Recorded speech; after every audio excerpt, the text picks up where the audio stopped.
이 본 말씀 가지고 이제 공동체 성숙이라는 제목으로 말씀을 나누겠습니다. 이제 성숙함, 이제 그 성숙함이 우리 믿음 생활 가운데서 어떻게 나타나야 되는지, 특별히 우리 순종과 연결을 해서 좀 말씀을 좀 나누고자 합니다. 우리 믿음은 늘 성숙해져야 됩니다. 믿음이 성장하는 것도 중요하지만 또 성숙한 그런 믿음 우리가 갖는 것이 굉장히 중요한 얘기입니다. 우리가 지금까지 하나님의 권위에 순종하기를 계속 말씀을 통해서 우리가 듣고 있습니다. 감사하게 지난주에 우리 교육청 우리 선교회에 가서 또 이 말씀을 나눌 수가 있었습니다. 그 기회를 하나님 주셔서 그렇게 이제 말씀을 나누고 왔는데요. 지난주에 이제 그 말씀을 나눴던 게 권위에 순종하라라는 제목으로 그렇게 말씀을 나눴습니다. 우리가 이제까지 계속해서 존 비비어 목사님의 그 책들을 계속해서 우리가 읽어가면서 또 하나님께서 우리에게 말씀하시는 것들을 이제 우리가 계속 듣고 있습니다. 이 순종은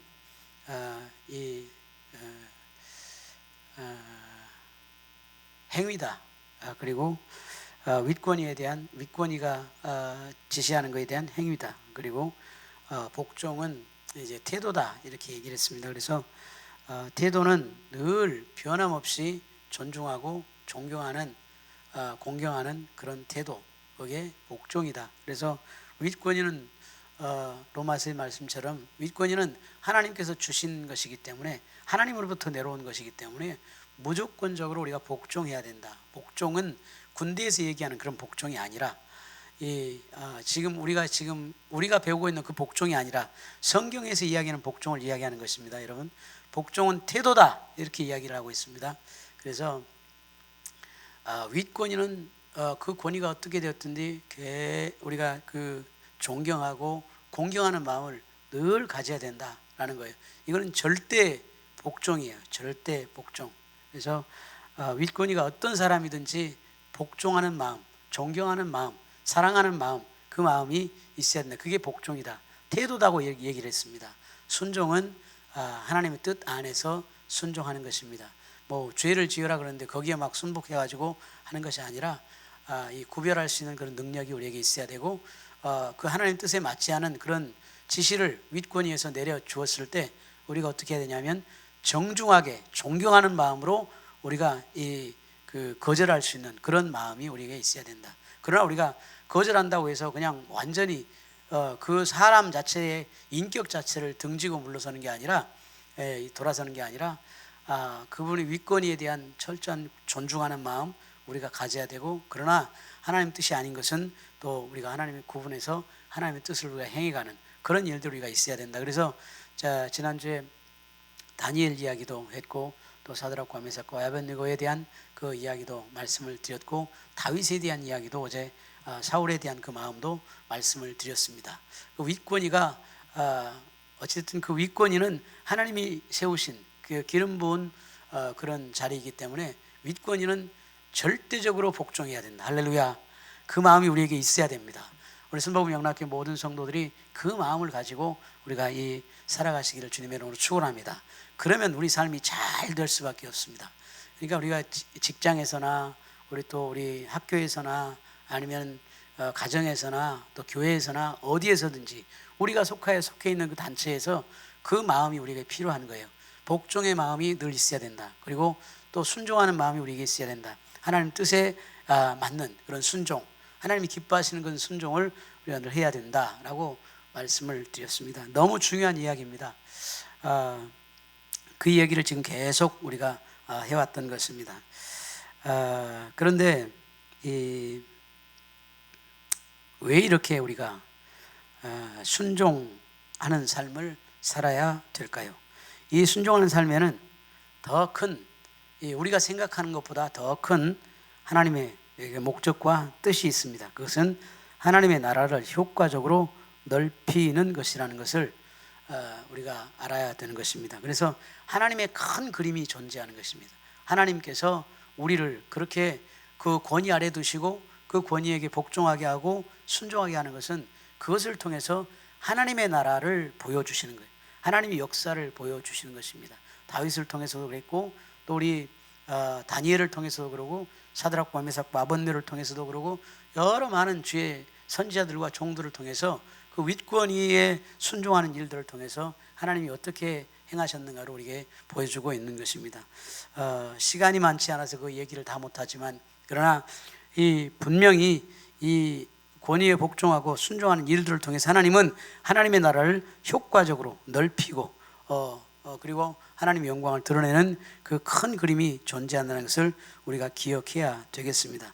그래서 우리가 그 복종과 순종하는 자세를 통해서 하나님은 기뻐하시고 우리를 사용하시기를 원하시는 것입니다. 예수님은 교회를 위해서 한 가지 목표를 정해 주셨습니다. 교회의 한 가지 목표, 그게 뭐냐면 하나 되는 것입니다. 하나 되는 것, 너무너무 중요한 이야기입니다. 이 목표를 이루면 큰 유익이 있습니다. 예수님의 다음 기도에서 이 목표를 발견할 수 있습니다. 요한복음 17장 20절 말씀에 22절까지 보면은 내가 비옵는 것은 이 사람들만 위함이 아니요 또 그들의 말로 말미암아 나를 믿는 사람들도 위함이니 아버지여, 아버지께서 내 안에 내가 아버지 안에 있는 것 같이 그들도 다 하나 되어 우리 안에 있게 하사 세상으로 아버지께서 나를 보내신 것을 믿게 하옵소서. 내게 주신 영광을 내가 그들에게 주었사오니 이는 우리가 하나 된 것 같이 그들도 하나가 되게 하려 함이니이다. 예수님께서 성부와 성자와 성령의 하나님 삼위일체로 이렇게 하나 되었던 것을 우리가 볼 수 있습니다. 하나 되어서 주님께서도 일을 하셨습니다. 마찬가지로 하나님께서도 우리 교회가 그렇게 하나 되고 일치된 마음을 갖기를 소원합니다. 본문에서 보면 영광은 하나 되는 것과 깊이 연결되어 있습니다. 내게 주신 영광을 내가 그들에게 주었사오니 이는 우리가 하나 된 것 같이 그들도 하나가 되려 함이니라. 하나가 될 때 하나님의 영광이 나타난다. 하나님의 역사가 나타난다는 것입니다. 이 웹스터 사전에 보면 그 영광을 큰 아름다움과 광채, 장엄함 이런 걸로 정의를 합니다. 헬라어에도 독사라고 하는, 독사는 뱀이 아니라 독사는 그 영광이라는 그 헬라어 단어입니다. 그런 비슷한 정의를 가지고 있는데 이 Complete Study Dictionary 사전에 보면 하나님의 영광은 하나님의 본질 자체이다. 하나님의 영광은 하나님의 본질 자체이다. 근데 그 하나님의 영광이 언제 나타나냐 그러면 우리가 하나 될 때 나타난다는 것입니다. 우리가 하나 될 때 나타난다. 구약에서도 이제 그 영광을 카보드라고 이렇게 이제 이야기를 하는데 광채, 부, 힘, 풍성함, 명예, 장엄함, 무거움 이런 것들로 정의를 하고 있습니다. 성경에는 하나님의 영광을 말할 때 그분의 그 장엄한 광채, 헤아릴 수 없는 부, 전능함, 위대한 성품, 위대한 명예, 존재의 장엄함을 이렇게 나타냅니다. 마지막 단어에 무거움이라는 게 있는데 무거움 그러면은 그냥 수고하고 무거운 짐진 자들아, 지치고 피곤하고 힘든 것만 생각하는데 그게 아닙니다. 이런 이 무거움 속에는 이런 여러 가지 방금 말씀드렸던 광채나 부와 힘, 풍성함, 명예, 장엄함 이런 것들이 부족하지 않고 차고 넘치는 것을 보여줍니다. 다시 이야기하면 영광은 하나님의 위대하심의 무게입니다. 하나님의 위대하심의 무게입니다. 예수님은 인간으로 나타나신 하나님이십니다. 나를 본 자는 아버지를 보았거늘 이렇게 말씀하셨습니다. 예수님의 이 중요한 말씀을 우리가 항상 기억해야 되겠습니다. 사도 요한은 태초의 말씀이 하나님과 함께 하셨고 그 말씀이 하나님이셨다라고 이렇게 선포한 뒤에 1장 14절에 보면 말씀이 육신이 되어 우리 가운데 거하시며 우리가 그의 영광을 보았다라고 이야기를 하고 있습니다. 예수님의 영광은 수만 가지 방식으로 드러났지만 특히 그분의 예수님의 능력을 통해서 나타났습니다. 예수님은 세상을 떠나기 전에 우리에게 이렇게 명령하셨습니다. 아버지께서 나를 보내신 것 같이 나도 너희를 보내노라. 예수님은 이 엄청난 명령을 수행하라고 하나님의 위대하심의 무게가 우리에게 임하게 해달라고 그렇게 기도했습니다. 이 약속은 우리가 하나로 연합하는 것과 깊은 연관이 있습니다. 성경에서 이렇게 말합니다. 보라, 형제가 연합하여 동거함이 어찌 그리 선하고 아름다운 것. 거기서 여호와께서 복을 명하신다니 곧 영생이로다. 예, 형제가 연합해서 우리가 동거하는 것, 함께 거하는 것, 거기서 하나님의 축복이 나오는데 그것이 바로 영생이다, 이렇게 기록을 하고 있습니다. 하나님의 영광 안에 있는 것, 그분의 임재를 온전히 경험하는 것보다 더 큰 복은 없습니다. 그런데 연합이 아닌 교회가 분열이 될 때 하나님은 이런 축복을 우리에게 허락하지 않는 것입니다. 요즘에 보면 이제 교회들이 많이 막 힘들어하고 서로 싸우고 다투고 이런 교회들이 너무 많이 있는 것입니다. 이 다투고 싸우고 하는 데서는 절대로 하나님의 영광이 나타나지 않습니다. 그래서 우리가 주 안에서 어쩌든지 하나 되는 마음, 일치하는 마음이 너무너무 중요하다는 것입니다. 여러분 이제 베드로와 초대교회를 한번 생각을 이 시간 해보겠습니다. 우리 베드로 초대교회는 이 그 하나됨의 진리를 아주 잘 보여주었습니다. 예수님이 승천하신 이후에 충성스러운 제자들은 다락방에 이제 이 마가 다락방에 머무르게 됩니다. 그리고 부활 후 40일 동안 이 예수님께서 500여 남녀 형제들에게 보이셨는데, 그리고 10일이 지나고 나니까 500명 중에서 다 떨어져 나가고 380명이 떨어져 나가고 120명만 이제 남게 됩니다. 그 나머지 수백 명은 어디로 가고 간지 얘기하지 않고 있습니다. 이 아버지 약속하신 것을 기다리라는 예수님 명령에 하여튼 380명은 순종하지 않고 그냥 떠나갔습니다. 120명만 남았습니다. 그래서 주님께서 천국으로 그렇게 이제 올라가셨습니다. 여러분 이제 예수님께서 천국에 올라가실 때 그 장면 한번 생각 해보시면 좋겠습니다. 이번에 우리 나로를 이렇게 쐈잖아요. 팍 쏘니 그거 보니까 여러분 어떤 느낌이 들던가요? 그냥 너무너무 웅장하잖아요. 촥 쏘아 올라간 거, 그리고 속도를 확 내면서 올라가다가 1단계 분리하고 2단계 탁 분리하고 이러면서 그냥 올라가니까 그냥 박수를 치고 막 성공했습니다 하고 막 이러잖아요. 근데 이제 예수님 한번 이 천국에 올라가시는 장면을 한번 생각해 보세요. 예수님 올라가시면서 500여 무리가 탁 보고 있어요. 근데 예수님께서 쫙 올라가시면서 내가 올라간 그대로 내가 다시 오리라, 이렇게 말씀하시면서 내가 약속하신 것을, 내가 하나님께서 너에게 주겠다고 약속하신 것을 예루살렘을 떠나지 말고 그걸 기다리라, 이렇게 얘기를 하는 거예요. 딱 예수님께서 올라가시면서 약속을 하시고, 그런데 380명은 떨어져 나가는 거예요. 여러분 이렇게 120만 그래서 이제 남았습니다. 그리고 이제 다락방에서 남은 그 120명, 그 사람들은 예수님의 말씀의 권위, 그리고 성령의 역사심을 통해서 이제 성령의 직접적인 권위 아래서 서로 연합하는 모습을 우리가 보게 됩니다. 예수님은 이 땅을 떠나기 전에 이제 베드로를 제자의 리더로 그렇게 임명을 하셨습니다. 사실 베드로는 늘 제자 중에서 늘 우리가 보면 두각을 나타냈잖아요. 그래서 베드로, 야고보, 요한 딱 세 명이 늘 예수님의 가까이 붙어서 이렇게 같이 다니면서도 베드로가 그 중에서도 가장 두각을 나타내는 그런 모습을 볼 수가 있습니다. 근데 이제 하나님의 도를 알려는 그런 열정이 베드로가 남달랐다고 우리가 볼 수가 있고, 다른 제자들이 받지 못했던 그런 이 통찰력도 베드로가 좀 뛰어났던 것 같아요. 성질도 급하기도 했지만. 그래서 다른 제자들에게 베드로가 상당히 많은 영향력을 그렇게 끼치는 제자였습니다. 베드로에게는 분명히 리더십의 은사가 있었던 것 같습니다. 그러나 그에게는 또 다른 이 리더십의 어떤 치명적인 허점, 그런 게 있었어요. 그게 뭐냐면 충동적인 기질이에요.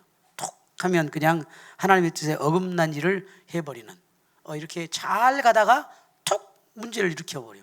잘 가다가 톡 문제를 일으키고, 그런 사람들 우리 교회에 있죠. 안 보이셔요? 잘 하다가 톡 문제를 일으켜가지고 그냥 이상하게 변해버리고, 그냥 이렇게 지속적이지 못하고 은혜를 그냥 갑자기 상실해버리는 그런 일들이 있어요. 그런 일들이. 근데 베드로가 이게 한두 번이 아니에요. 이게 습관적으로 이렇게, 그러니까 그 어떤 주기적으로 그런 현상들이 일어나는 경우가 있는 것을 보게 됩니다. 여러분, 우리의 그 영적인 상태를 점검해 볼 필요가 있어요. 이 가다가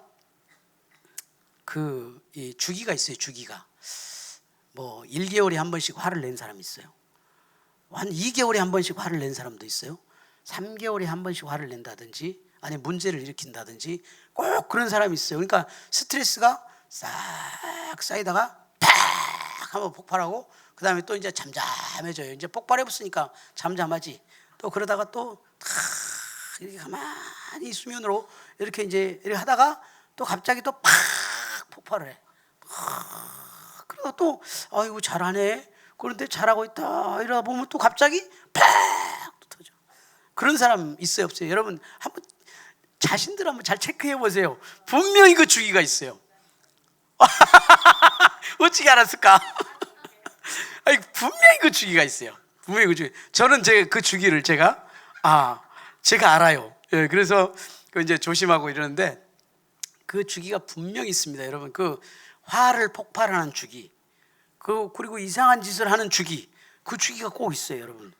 잘 한번 보시기 바랍니다. 그래서 이거를 여러분 잘 체크를 해야 돼요. 그래야지 내가 그걸 이겨낼 수 있어요. 꼭 그때가 되면 일어나거든. 그때가 되면. 그러니까 베드로가 그런 식이에요. 이 베드로를 보면 이제 베드로 마태복음 16장에 보면 베드로가 얼마나 위대한 고백을 합니까? 주는 그리스도시요 살아계신 하나님의 아들입니다. 너는 나를 누구라냐? 그러니까 주는 그리스도시요 살아계신 하나님의 아들입니다.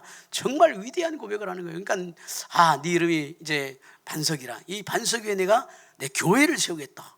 음부의 권세가 이기지 못하리라. 막 이렇게 이제 예수님께 칭찬했단 말이에요. 근데 조금 지나니까 예수님께서 뭐라고 하냐면 사탄아 너희들은 물러가라. 넌 나를 넘어지게 하는 자로다. 예수님이 그렇게 갑자기 뭐 몇 초 후에 뒤집어지는 거잖아요. 이런 일이 있는 거예요. 네가 하나님의 일을 생각하지 않고 도리어 사람의 일을 생각하는도다. 이렇게 얘기를 그냥 갑자기 그냥 칭찬을 받아가지고 천국으로 갔다가 갑자기 얻어맞아가지고 그냥 지옥으로 떨어져 버리는 막 이런 그런 일이 있었어요. 근데 그 한 번만이 아니에요, 여러분. 또 어떤 거냐면 베드로가 이제 그 예수님께서 마태복음 10장 14장에 보면 이제 밤중에 그 바다를 이제 다 이렇게 항해를 하는데 제자들이 이제 바다를 건너편으로 이제 가는데 갑자기 새벽에 예수님이 나타나신 거예요. 바다 위에 폭풍우가 막 불어치는데 예수님이 나타났어요. 나타나가지고 제자들이 유령이다. 그리고 막 이제 다 이제 우리는 그 바다에서 이 폭풍을 만났는데 폭풍우 속에 그 유령이 있으니 이제 우리는 끝장났다 이렇게 생각하는 거 아니에요? 그런데 베드로가 이렇게 보더니 이제 그 예수님인 것 같아. 예수님께서 내니 두려워할 말라. 그러니까 주님이시면 나를 명하여 이 바다 위로 걸어오게 하소서. 그러니까 그렇게 걸어와라. 그러니까 그냥 걸어가 버리잖아요. 걸어가다가 또 금방 걸어가다가 옆에를 보니까 무서워. 그냥 또 푹 들어가 버리잖아. 또 푹 들어가 버려. 잘했다가 또 그냥 이상하게 또 그렇게 그냥 이런. 그래서 예수님께서 뭐라 하시냐? 믿음이 작은 자여 왜 의심하느냐?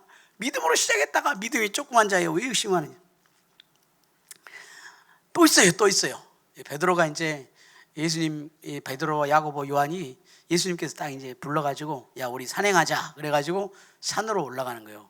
변화산에 딱 올라갔는데 예수님께서 갑자기 이 형체가 변하시면서 모세와 엘리야와 같이 대화를 딱 하는 거예요. 이 광경을 보니까 베드로가 너무 그 광경이 멋있고 환상적인 거예요. 그러니까 베드로가 딱 보고 있다가 예수님 여기가 좋사오니 그러면서 이 그냥 우리 이 초막을 셋을 지어가지고 하나는 모세를 위하여 하나는 엘리야를 위하여 하나는 예수님을 위해서 이곳에 초막을 지읍시다. 뭐 이렇게 이제 하는 모습을 이제 보게 되는 거예요. 여러분 이 변화산에서 그 예수님을 보는 사건, 그 예수님 변화되는 그 사건을 보는 것은 엄청난 특권이었습니다. 영광이었습니다. 그러나 그 초막을 셋을 짓자고 이렇게 제안하는 것을 봅니다. 이번에도 베드로는 리더로 그렇게 나섰지만 엄청난 영광 속에서도 그만 하나님의 뜻에 어긋나는 일을 하고 있는 것입니다. 또 베드로가 또 있어요. 베드로가 또 있어. 한없이 많아요. 베드로가 또 이제 예수님께서 십자가에 못 박혀 돌아가셨잖아요. 이제 잡히던 그 밤이요. 그 전에 베드로가 뭐라 그러냐면 예수님께서 이제 다 나를 떠날 것이다. 예수님 그러시니까 나는 절대로 떠나지 않습니다. 내가 죽는 한이 있더라도 내가 주님과 같이 가겠습니다. 그러니까 네가 나를 닭 3번 울기 전에 나를 2번 부인하리라 이렇게 말씀하시거든요. 그러니까 나는 절대로 안 그렇습니다. 그러다가 이제 예수님께서 이 빌라도 뜰에서 이제 고난을 딱 당하시고 있는데 이 불을 딱 이제 쬐고 있는데 그냥 이렇게 그 계집종이 와가지고 대제사장 계집종이 와가지고 당신도 예수님과 같이 있는 사람 아니요? 그러니까 아니 나 예수님 몰라. 아니 나 예수님 몰라. 그리고 또 딴 데로 도망가는 거예요. 거기 도망갔는데 거기서 또 얘기를 하는 거예요. 그러니까 나 예수님 모른다니까. 예수님을 저주하고 부인해버려요. 금방 그냥 이 마음이 그냥 이 뒤집어지는 그 모습을 볼 수가 있는 겁니다. 마음이 꼭 수시로 그 변하는 충동적인 그런 행동, 꼭 럭비공 같아요. 어디로 튈지를 모르는 그런. 이 리더십은 있는데 그러니까 이 리더십이 그냥 이 안정이 안 돼 있는 모습을 볼 수 있잖아요. 어리석은 일처리, 의사결정, 잘못된 의사결정. 아무리 봐도 이 격변의 시대에 이제 이 각 태어난 그런 예루살렘 교회에 이 교회를 이끌어갈 만한 리더로는 베드로가 좀 적합하지 않는 그런 모습이 보이잖아요, 여러분. 딱 보면 사람들이 보고서 김남균 목사 아닌 것 같은데 아닌 것 같아. 이러면 참 곤란할 것 같아요. 근데 이 베드로를 보니까 그런 모습이 나타나는 거예요, 여러분. 안정이 안 돼 있고 늘 베드로만 보면 불안해. 언제 또 문제를 칠까? 언제 또 저 이상한 짓을 할까? 이런 불안함이 늘 있는 거예요, 여러분.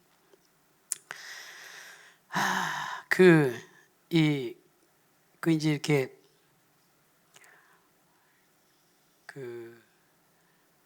예루살렘 교회 리더자가 딱 돼가지고 베드로가 딱 보니까 또 베드로가 이 가룟 유다가 이제 그냥 자살했잖아요. 예수님을 부인하고 그리고 예수님을 팔고 자살해 버렸어. 그러니까 이제 우리가 12사도인데 이 사도를 이 가룟 유다를 대신할 사도를 하나 있어야 되겠다.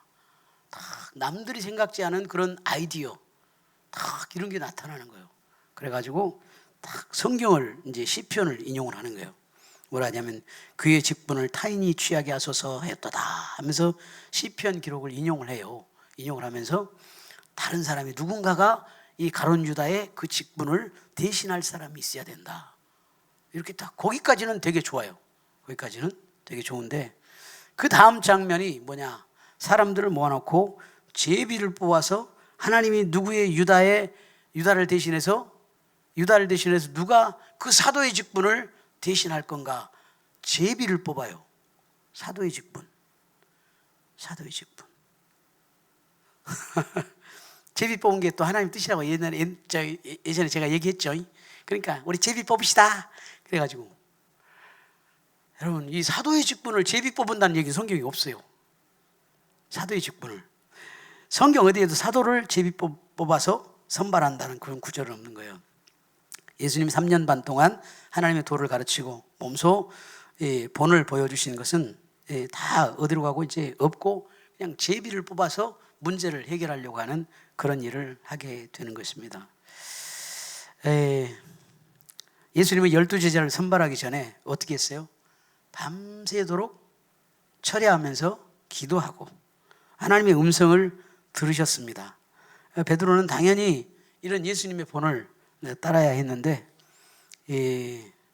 몇 년 뒤에 안디옥 교회가 이렇게 세워졌잖아요. 안디옥 교회가 저 이방 땅 안디옥 교회가 세워졌는데 그 사람들도 그 이방 지역에 그 교회가 세워지면서도 금식을 하면서 기도하고 이 바나바와 사울을 따로 세워가지고 선교사로 파송을 하잖아요. 그런데 베드로는 이 예루살렘 교회 사도를 세우면서 이 가룟 유다를 대신할 사도를 세우면서 그렇게 안 하고 제비를 뽑아버려요. 실수한 거예요. 실수. 그러면은 실수를 했으니까 내려놓으시오. 안 되겠어 당신은. 보니까 뭐 이렇게 이제 이렇게 할 사람들이 있겠어요, 없겠어요? 그럴 사람이 있지. 왜 없어? 그럴 사람이 있어요. 여러분, 이 갓 태어난 예루살렘 교회는 가룟 유다를 대신해서 직임을 감당할 사람을 천구하는데, 이 120명은 유스도와 마띠아를 이제 후보자로 올리고, 그리고 마띠아가 당첨이 되는데, 여러분 그 마띠아가 당첨이 됐다. 그리고 나서 마띠아가 그것이 처음이고 끝이요. 성경에 마띠아 이름이 그 다음에는 하나도 나오지가 않아요. 마띠아가 무슨 일을 했는지 아무도 알지 못합니다. 마띠아가 다시 등장하지 않습니다. 왜일까요? 이 존 비비오 목사님은 이제 거기에 그 부분에 대해서 이렇게 얘기를 해요. 마띠아가 아닌 사울, 이 바울이 하나님이 정하신 가룟 유다의 후임이었기 때문이다. 이렇게 얘기를 해요. 이 고린도전서 15장 7절에서 9절 말씀을 인용해서 그렇게 얘기합니다. 그 후에 야고보에게 보이셨으며 그 후에 모든 사도에게와 맨 나중에 만삭되지 못하여 난 자 같은 내게도 보이셨느니라. 나는 사도 중에 가장 작은 자니라. 이렇게 얘기를 한 모습을 보고서 당연히 이 사울, 이 바울이 그런 12사도 중에 한 사람으로 들어갔어야 된다. 이런 얘기를 이제 본 존 비비오 목사는 강조를 하고 있습니다. 여러분 이제 그런데 이렇게 이제 우리가 그 교회 안에서 우리가 대답하기 어렵지만 질문해 보아야 될 세 가지 질문이 있어요. 첫째는 뭐냐? 내가 교회의 권위에 복종하지 않는 탓에 하나님의 영광이 나타나는 것을 방해하지 않는가 하는 질문을 하나를 해봐야 되고, 두 번째는 내가 수긍할 수 있을 때만 복종하는가, 아니면 수긍할 수 없을 때는 복종하지 않는가 하는 것도 한번 생각해보고, 세 번째는 내가 분열에 일조하고 있지 않는가. 하나님은 우리 예수 그리스도의 몸을 이룬 우리가 하나 되기를 하나님 원하시는데 내가 분열에 일조하고 있지는 않는가. 아니 나는 전혀 그렇지 않는데, 나는 행함으로 늘 하나 되기를 원하는데, 그런데 하나님은 더 중요한 것이 뭐냐 그러면 마음을 중요하게 보시는 거예요. 마음. 내 마음이 이 하나 되지 않는가, 이거를 이제 보라는 겁니다. 다락방에는 분명히 베드로의 방식에 동의하지 않는 제자들이 있었을 것이다. 사실 예수님의 본을 따라서 먼저 하나님의 뜻을 구하는 것이 더 옳은 선택이다. 더 옳은 선택 맞아요. 예수님 본을 따라서 먼저 하나님의 뜻을 구하는 것이 더 옳은 선택이다. 제비 뽑기까지 하면서 하나님이 부르시도 않는 사람을 사도로 앉혀서 서둘러 상황을 정리하는 것보다 하나님께 먼저 물어보았어야 옳은 것입니다. 그렇지만 그 더 좋은 길이 있었죠. 더 좋은 길이 있다 해도 그 다락방에 모인 사람들은 더 높은 길을 볼 줄 알았다. 이렇게 기록하고 있습니다. 그 길은 바로 리더의 방법을 받아들임으로써 하나됨을 지키는 것이었다. 하나됨을 지키는 것이었다. 모두가 베드로의 의견이 자신의 의견인 것처럼 순종하면서 따라갔다. 베드로의 의견이 정확하지 않는, 그러니까 베드로의 의견이 더 좋은 의견은 뭐냐? 예수님의 본을 따라서 기도하면서 결정하는 것이, 예수님처럼 그렇게 철야를 하면서 그렇게 결정하는 것이 옳았다는 거예요. 그런데 그렇다 할지라도 베드로가 좀 덜한 의견을 베드로가 가지고 그것을 했다 할지라도 중요한 것은 하나됨을 지키는 것이다 라는 거예요. 할렐루야. 이해가시죠? 모두가 베드로의 의견이 자신의 의견처럼 그렇게 순종하고 따랐다는 이야기입니다. 그래서 이제 우리는 늘 그렇잖아요. 더 좋은 방법이 있는데 왜 그걸 꼭 그렇게 하려고 그래? 왜?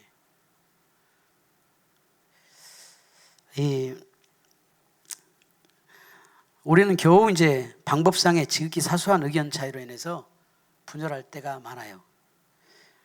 목사님 설교가 너무 길다, 짧다. 목사가 정장이 아닌 청바지를 입었다. 넥타이도 안 매고 강대상에 선다.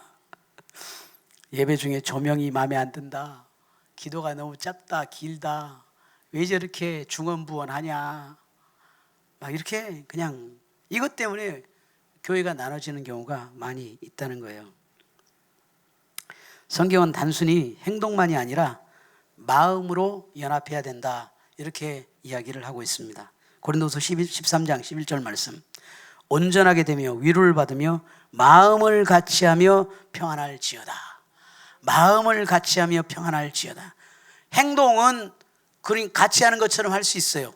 그런데 마음은 아니다 이거예요. 그러면 그거는 하나됨이 아니라는 거예요. 여러분, 우리 마음을 잘 살펴보시는 것 중요합니다. 또 사랑과 평강의 하나님이 너희와 함께 하시리라. 마음을 같이 할 때 하나님이 함께 하신다는 것입니다. 빌립보서 1장 27절 말씀에도 오직 너희는 그리스도의 복음에 합당하게 생활하라. 복음에 합당하게 생활하는 게 뭐냐? 너희가 한 마음으로 서서 한 뜻으로 복음의 신앙을 위하여 협력하라 이거예요. 예. 이 복음에 합당하게 생활하는 게 뭐냐면 한 마음인 거예요. 한 마음으로 서서 한 뜻으로 복음의 신앙을 위하여서 협력하라라고 이렇게 이야기를 하고 있는 것입니다. 미국의 플로리다 주의 동해안에 그 비로비치라는 곳이 있는데 그 도시가 있습니다. 이 비로비치 북쪽으로 한 20km를 쭉 올라가면 세바스찬 인렛이라는 곳이 나타난다고 합니다. 그 현지인들은 그곳에 현지인들은 아는 거예요. 그곳에 강력한 저층에 그 바다 저층에 역류가 흐르는 것을 이제 잘 알고 있다고 합니다. 저층 역류는 인간의 눈에는 보이지 않는 거예요. 겉에는 안 보이지만 이 바다 밑에서 그게 이제 흐르기 때문에 안 보인다는 거예요. 역류는 인간의 눈에 보이지 않는 현상이다. 물 표면은 일제히 육지 쪽으로 흘러가는 것처럼 보이지만 그러나 수면 아래의 물은 반대 방향으로 급격히 이동한다는 것입니다. 그래서 사람들이 그걸 모르고 바다에 뛰어들어갔다가 그냥 바다에 빠져 죽는 경우가, 익사하는 경우가 많이 일어난다는 것입니다. 여러분, 그 보이지 않는 그 우리의 그 마음 속에 이 마음이 역류를 할 때, 우리 행동은 그렇지 않는데 행동은 같이 가는 것 같아. 그냥 형식적으로라도 같이 가야지 하면서 같이 가는 것 같은데 우리 마음에서 역류가 흘러날 때, 이럴 때 이제 교회가 분열이 일어나게 되고 이것이 하나님을 기쁘시게 하게 못한다 하는 것입니다. 우리 교회들 아래에 하나님의 영광이 나타나는 것을 방해하는 역류가 흐르지는 않는지, 우리 그 신앙생활하는 가운데 그런 그 영적인 역류가 흐르지는 않는지 살펴보라는 얘기입니다. 심판의 때에 예수님 앞에서 충격에 빠질 사람이 굉장히 많을 거다, 이렇게 얘기합니다. 예수님이 눈물을 흘리시면서 우리가 성령의 역사를 방해했던 일을 적나라하게 보여주신다면 우리가 어떻게 하겠는가? 우리가 일으킨 분열이 수많은 무리의 구원을 방해하는 그런 역류였다면 어떻게 될 것인가? 우리 마음이나 생각, 행동으로 리더들을 거역해서 그런 일이 일어났다면 어떻게 될 것인가? 물론 우리들의 생각이 옳을 수도 있습니다. 더 좋은 방법이, 내 방법이 더 좋은 방법일 수도 있습니다. 심지어는 더 성경적인 방법이 따로 있을 수가 있습니다. 그렇지만 무엇이 더 중요한가? 이걸 우리가 잘 생각을 해야 된다는 것입니다. 우리의 옳음을 증명하는 것이 우리의 신앙이 아니라는 거예요.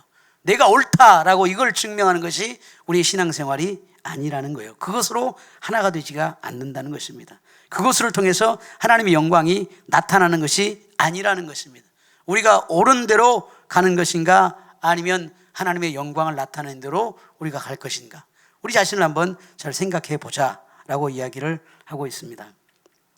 리더들이 하나님의 계획과 방식에서 벗어날 수 있다는 것은 누구나 아는 사실입니다. 저도 마찬가지고요. 우리 사람이기 때문에 잘못할 수가 있어요. 실수할 수가 있어요. 그런 그 결정하는 일에 있어서 좀 일을 복잡하게 만들어 갈 수가 있습니다. 그건 사실이에요. 그런데 이거는 그냥 여러분 이제 사실은 저도 마찬가지고 누구나 리더십에 그런 약점이 있을 수가 있습니다. 그러나 그런데도 우리가 하나로 연합하는 것, 그것은 하나님이 기뻐하시는 일인 것입니다. 하나님은 리더의 연약함을 뛰어넘어서 그분의 목적을 이루시기를 원하십니다. 할렐루야. 하나님은 리더가 연약함으로 인해서 하나님이 더 크게 일하실 수가, 하나님의 뜻을 더 정확하게 나타내 보이실 수가 있는 방법이 하나님은 있습니다. 중요한 건 뭐냐면 우리가 주님 안에서 하나 되는 것, 그것을 너무 중요하게 하나님이 생각하신다는 것입니다. 그렇다고 해서 우리 리더자들이 하나님의 하나님의 뜻을 구하는 일을 게을리해도 된다는 그런 의미는 절대 아닙니다. 그렇지만은 이 실수가 많은 리더들에게는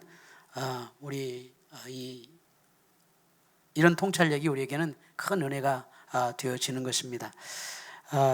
우리의 하나됨을 통해서 하나님이 일하신다. 우리의 실수를 뛰어넘은 그 하나됨을 통해서 하나님이 일하신다는 것을 분명히 우리에게 성경이 이야기를 하고 있는 것입니다. 우리의 연합을 방해할 수 있는 또 다른 문제점들이 있습니다. 교회 사역 굉장히 다양하잖아요. 은사도 다양하고 이 하나님의 나라의 확장이라는 같은 목표를 이루는데도 아주 다양한 방식으로 접근할 수가 있습니다. 고린도 교회 같이 굉장히 은사들도 다양하고 그리고 이제 재능들도 다양한 것을 볼 수가 있어요. 고린도서 12장 6절에는 또 사역은 여러 가지나 모든 것을 모든 사람 가운데서 이루시는 하나님은 같으니. 그래서 우리의 재능과 우리의 은사, 우리 달란트를 뛰어넘어서 일하시는 하나님, 그것은 하나됨을 통해서 하나님께서 이루신다는 것을 말씀하고 있습니다. 사도 바울은 교회에 권면할 때 군대 비유를 자주 사용합니다. 군대는 육해, 공군, 해병 다양한 부대가 있죠. 각 부대는 자신의 목표와 책임을 달성하기 위해서 각기 다른 방식들을 사용합니다. 그렇지만 이 국가를 보호하고 섬긴다는 큰 목표 하나는 동일한 것입니다. 그 목표를 위해서 하나 되는 것입니다. 그래서 우리가 늘 이 믿음 안에서, 이 말씀 안에서 그리고 하나 되는 그런 마음을 우리가 늘 가져야 된다는 생각을 제가 하게 됩니다. 제가 이 책을 읽으면서 어떤 생각이 드냐 그러면 누구를 비방하기 위해서 하는 거 아니에요. 그러니까 잘 들으세요.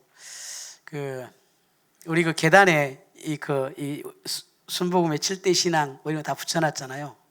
붙여놨는데 저는 그 오르락 내리락 할 때마다 여러분 은혜가 되십니까? 나는 잘 안 돼요. 왜냐하면 순서가 틀렸어 그게. 그래서 제가 처음에 그거를 이제 이렇게 붙여야 됩니다라고 얘기를 했는데 그거를 이제 우리 간사님들하고 우리 행정실장님이 그거를 이제 그냥 그 생각대로 붙인 것 같아요. 붙였어. 그래서 이렇게 붙이면 안 되는데 내가 그렇게 얘기를 하고 그러는데 목사님 저희들이 알아서 할게요. 그래서 이제 붙인 거예요. 근데 저는 이제 그걸 볼 때마다 이렇게 붙이는 것이 아닌데 이제 이런 생각이 들 때가 있어요. 그러니까 뭐냐면 제 생각은 뭐냐면 순복음 7대 신앙 그러면 밑에다 쫙 제목을 붙여놓고 계단을 올라가니까 한 계단 올라가면서 하나 있고 한 계단 올라가면서 또 하나 있고 이게 순복음 7대 신앙이구나. 결국은 그게 그거예요. 그리고 또 그 다음에 오중복음 그러면 오중복음은 그 다음에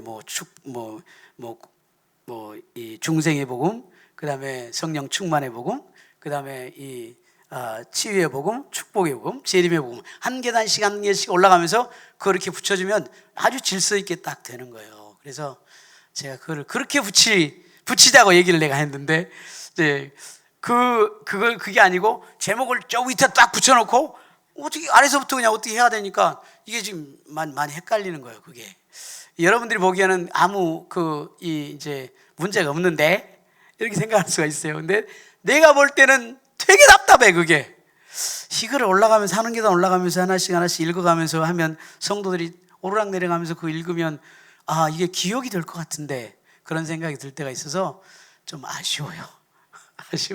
그런 생각이 들 때가 있는 거예요, 여러분. 그래서 이 리더십의 생각과 여러분들의 생각이 다를 때가 있어요. 그럼 어떻게 해야 될까? 어떻게 해야 돼요? 가장 중요한 것은 리더십의 생각을 이해하는 거예요. 그러면 질서가 잡혀요. 그런데 리더십의 생각을 이해를 못하면 질서가 안 잡히는 거예요. 교회가 흐트러져요. 복잡해져 일이. 그러니까 여러분들 이제 늘 그런 생각을 여러분들이 가지고 리더십의 생각이 어떤 것인지를 여러분 집중해서 일을 하시기 바랍니다. 각 교구도 마찬가지고 각 선교회도 마찬가지고 그런 리더십의 생각이 어떤 것인가를 늘 그걸 캐치를 해야 돼. 그러니까 내 생각이 맞는디? 내 생각은 성경적인디? 그러면서 내 생각대로 하는 경우가 있을까요, 없을까요? 있어요. 그런데 그럼에도 불구하고 리더십이 생각하는 생각이 있어요. 그러면 그 생각을 존중해 주는 게 너무 중요하다 그 말이에요. 이게 이제 교회에서뿐만 아니라 여러분 직장이나 학교에서나 어디에서나 내가 속한 그 단체에서 그 리더십의 생각을 잘 읽는 것, 그것이 너무너무 중요한 거예요. 그래야 여러분들이 삶이 편해요. 그리고 하나님께서 여러분들 통해서 그 단체에 하나님께서 축복을 하시고, 그리고 그 단체가 질서 있게 나아가는 거예요. 하나 되게 나아가는 방법입니다. 그래서 이런 것들을 여러분들이 잘 기억을 하시고 어디를 가든지 리더십의 생각을 잘 살펴보시기 바랍니다. 제가 베트남에서 이제 우리 그 한인교회에서 저한테 찬양을 리더해 달라고, 찬양 예배를 드려달라고 저한테 이제 제의가 들어왔어요. 그래서 찬양 예배 좋지요. 그래서 제가 이제 콘티를 만들어서 연습을 해서, 그리고 이제 찬양을 이제 1시간 반 정도를 찬양을 인도를 하면서 기타를 치고, 그리고 기도하면서 찬양 인도를 이렇게 했어요. 그런데 이분이 되게 불편해 하시는 거예요. 되게 불편해 하셔. 그 담임 목사님이 되게 불편해 하셔. 그래서 내가 너무 잘해버려서 그런가 보다. 내 속으로 내가 너무 성도들한테 은혜를 끼쳐버려가지고 목사님이 인기가 떨어져 버렸나 보다. 이런 생각을 제가 한 거예요. 그런데 나중에 제가 알게 됐어요. 그 담임 목사의 마음을 제가 이해를 못했던 거예요.